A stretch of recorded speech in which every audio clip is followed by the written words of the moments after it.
जी नाज़रीन, मां हिन वक़्तु सकरन जे हिकिड़े तारीख़ी ॻोठ जेको तली जे नाले सां मशहूरु आहे उते मौजूदु आहियां। इते हर साल जेको आहे हज़रत गौस बहाउद्दीन ज़करिया मुल्तानी रहमतुल्लाह अलैह जो सिलसिलो हिकिड़ो आहे जंहिंखे रोट शरीफ़ चवंदा आहिनि।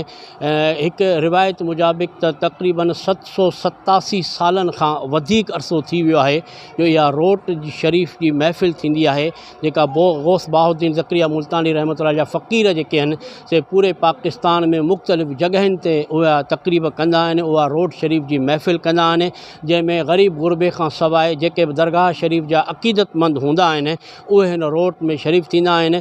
अॼु बि जेको आहे सो उहो प्रोग्राम, उहो रोट शरीफ़ वारी दावत जेका आहे सा हिन तलीअ में रखी वई आहे। पाण हिते तलीअ में ईंदड़ मुरीदनि फ़क़ीरनि सां बि ॻाल्हाईंदासूं ऐं हिते जे मुंतज़िमीन ऐं ख़लीफ़े सां बि ॻाल्हाईंदासूं त हू इन हवाले सां छा था चवनि। पर हिकिड़ी ॻाल्हि नाज़रीन खे जेका मां हिकिड़ी अहम ॿुधाईंदो हलां, जेका हिकिड़ी दरगाह शरीफ़ जे हवाले सां आहे, पर उहा सिंधी चवणी तौरु मशहूरु थी वई आहे। गौर सां जेकॾहिं सभु ॿुधंदव त ॾाढी हिकिड़ी ख़ूबसूरत चवणी आहे ऐं उनजी ॾाढी गहरी ऐं माना ख़ेज़ हुनजो मफ़हूम आहे, माना बि आहे, जेको इहो आहे त अक्सर पाण सिंधीअ में चवंदा आहियूं त अंधनि मुल्तान लधो। बज़ाहिर इहा चवणी आहे, थी सघे थो सभिनी खे ख़बर न हुजे, पर इन चवणीअ जी बि निस्बत जेका आहे सा हज़रत गौस बहाउद्दीन ज़करिया मुल्तानी रहमतुल्लाह अलैह जी दरगाह शरीफ़ सां आहे।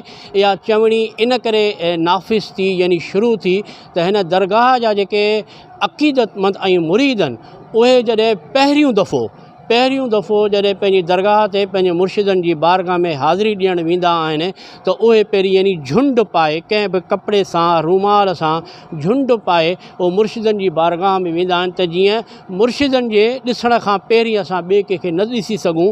त उहे अॻे त को ज़मानो हूंदो हो त उहे पंधु ॾोराहनि इलाइक़नि मां बि पंहिंजी दरगाह शरीफ़ ते पहुचंदा हूंदा। हींअर बि के आहिनि जेके पंधु वेंदा आहिनि, न त गाॾियुनि ते बि वेंदा आहिनि। त यानी इहो पहिरियों चकर पंहिंजे मुर्शिद जी बारगाह में झुंड ॿधी यानी पंहिंजो चहिरो लिकाए वेंदा आहिनि। इन्हनि खे ॾिसी इहा सिंध जी चवणी मशहूरु थी त जी अंधनि मुल्तान लधो। इहा हिकिड़ी अक़ीदत जी इंतिहा आहे।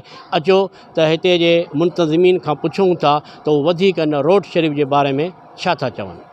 अली नवाज़ आहे ऐं ज़ात जो कीरियो आहियां ऐं ख़लीफ़े हाजी लौंग कीरियो जो फ़र्ज़ंद आहियां।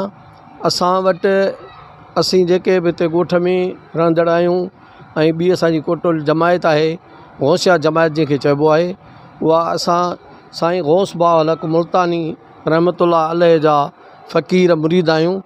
असां अक़ीदतमंद रखूं था साईं पंहिंजे मुर्शिद सां। ऐं हीउ जेको असां अॼु हिते जेको प्रोग्राम रखियो आहे, इन खे असुल में रोट चइबो आहे।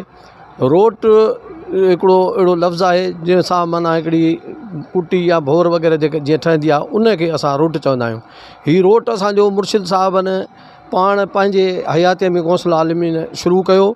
त इहो इन जे लाइ हूंदो हो त जिथे जिथे पाण मुर्शिद वेंदा हुआ इस्लाम जी तबलीग खणी, त उते जिते जमायत गॾु थींदी त पोइ उन ज़माने में इहो रोट ठाहे ऐं माण्हुनि खे गॾु करे इस्लाम जो पैगाम पहुचायो वेंदो। उन रवायत खे बरक़रार रखंदे अॼु ताईं असां हिन महफ़िल, रोट जी महफ़िल खे सालियानो हर जेके बि असांजा जिथे जिथे असांजे गौसल आलमीन जा ख़लीफ़ा आहिनि, मुरीद आहिनि, उहे हीउ रोट कंदा आहिनि ऐं पंहिंजे अक़ीदतमंद सां हिन खे तमामु एतिराम सां पचायो वेंदो आहे। बा वज़ूअ जे सॼो हिन जो जेको कमकार कयो वेंदो आहे सो बा वज़ूअ जे कयो वेंदो आहे। वेंदे खाइण पीअण ताईं आख़िर ताईं वज़ूअ सां ऐं दुआ सां हीउ सिलसिलो शुरू थींदो आहे। हिन जो सिलसिलो इहो ई आहे त पंजनि माण्हुनि खे गॾु करे उन्हनि खे दीन इस्लाम जी तबलीग ॾिजे। इन खे असां रोट चवंदा आहियूं। इहे ई असां बिस्मिल्लाहिर्रहमानिर्रहीम, अस्सलाम वालेकुम। मां ख़लीफ़ो आहियां, मोहम्मद बचल नालो आहे मुंहिंजो। हीउ रोट जो सिलसिलो असां सदाईं खां रखंदा आहियूं, वॾनि खां वठी असांजी शुरूआति थियल आहे ऐं असां नंढा बि उनखे संभालींदा था अचूं ऐं इनखे तमामु एतिराम सां मल्हाईंदा आहियूं। बाए वज़ू इख़लाक़ सां सभी जमायत ॻोठ जी जेका बि असांजी आहे सभिनी खे इकठे कंदा आहियूं, सभिनी खे दावत ॾींदा आहियूं जेके हिन में शरीक थींदा। तर्जुमान गुसाई जमायत सकरन।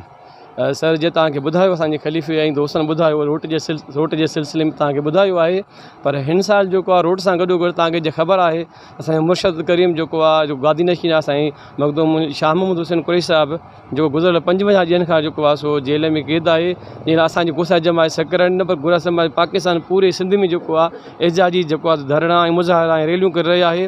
अॼु सुबुह जो बि असांजो दौड़ में जेको आहे उहा एहतिजाजी रैली हुई ऐं अॼु असां हिन रोट सां गॾोगॾु एहतिजाजी जलसो बि हिकिड़ो तरतीब सां रखियो आहे त जीअं असां ॿुधाए सघूं इंतिज़ाम आहे की त हज़रत मखदूम शाह महमूद कुरैशी साहिबु जेको आहे उहो बिना ॾोह जे बिना कसूर जे हुनजी 40 साल जी जेका सियासी कैरियर आहे उन में को बि हुनखे दाग़ न आहे सियासी कैरियर खे।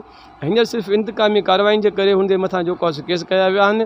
असां इहो मुतालबो था कयूं ऐं स्पेशल तव्हां इहो ॾिसो त हू सियासी कैदी आहे ऐं हुनखे जेको आहे सो हथ कहिड़ियूं हणी अदालत में पेश कयो वञे, जॾहिं त कंहिं बि ॿिए सियासी लीडर खे कोन थो हथ कहिड़ियूं हणी पैदा कयो। 2 दफ़ा हू जेको फॉरेन मिनिस्टर रही चुको आहे, उन सां गॾु हिकिड़ो दफ़ो मोहतरमा बेनज़ीर भुट्टो जे दौर में हू वज़ीर आज़म जो कैंडिडेट बि हुयो ऐं एॾी वॾी सियासी शख़्सियत सां गॾोगॾु हू मुल्क जे वॾी गादी जेका आहे त बहाउद्दीन ज़िक्रिया जो गादी नशीन बि आहे ऐं हुन जे तव्हांजे अहिड़े अमल करण सां जेके पूरी दुनिया में हुन जा लखें करोड़े जेके मुरीद आहिनि उनजी दिल आज़ारी बि थी आहे। असां चीफ जस्टिस साहिब खां स्पेशली बि मुतालबो था कयूं त साईं शाह महमूद कुरैशी साहिब खे फुल फोर जेको आहे सो उहो रिहा कयो वञे ऐं ख़ासि तौर ते जॾहिं हुनखे पेश कयो थो वञे अदालत में त हथ कहिड़ो हुनखे न लॻाए वञनि। तव्हां सभिनी जी महिरबानी। तव्हां ॻाल्हियूं ॿुधियूं हिते ॻोठ तलीअ में जेका सालियानी रोट शरीफ़ जी दावत थींदी आहे, हिते जे इंतिज़ामिया जूं हिते जे ख़लीफ़नि जूं जिन रोट शरीफ़ जे हवाले सां हिकिड़ी 787 सालनि जी तारीख़ ॿुधाई। अॼु जी हिन रोट शरीफ़ जी दावत में हिकिड़ी अलॻि ख़ासि ॻाल्हि इहा बि हुई त गौस बहाउद्दीन ज़करिया मुल्तानी रहमतुल्लाह अलैह जिनो गादी नशीन साईं शाह महमूद कुरैशी जेके आहिनि से काफ़ी महीननि खां जेके आहिनि से जेल में आहिनि। हिननि जो चवणु आहे त उहे हिकु सियासी कैदी आहिनि, उन्हनि ते को बि ग़ैर इख़लाक़ी इल्ज़ाम न आहे, उन्हनि खे ख़्वामख़ा बिना कंहिं ॾोह जे बंदि कयो वियो आहे।